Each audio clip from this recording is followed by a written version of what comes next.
professional organizer, Amanda Leblanc, here today to talk to you about organizing your closet. Okay, so to flip this camera around and just show you, these are going to be some of my dressier tops. I'm a lot more casual these days than I've been before, so I keep my more dressy tops back here that I can grab when I'm going out to dinner or to an important meeting. And then these transitional shirts down here, like the thin long sleeve things you can wear almost year round, especially if you're like me and you live in the South where we don't get a lot of seasonal change. So that's it's a great system for me for my hanging. And you can see I don't have a ton of clothes.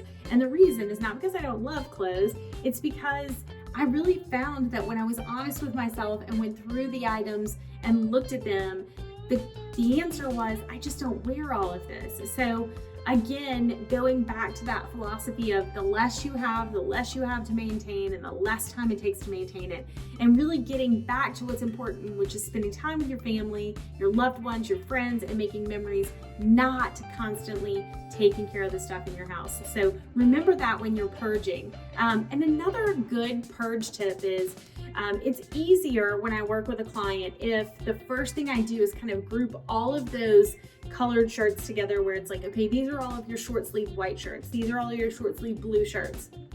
And the reason we do this is because if I'm asking you to purge and pare down what you have, it's really important for you to be able to compare like with like and say, okay, I see now that I have 12 of these white shirts and honestly, these 4 I don't wear, or they look dingy compared to these. It helps you to really make a better comparison and determination of what's important to keep. So really group those clothes together before you purge them. That's going to help you to eliminate how much you're bringing into your closet. For more tips on how to get organized, visit organizedliving.com.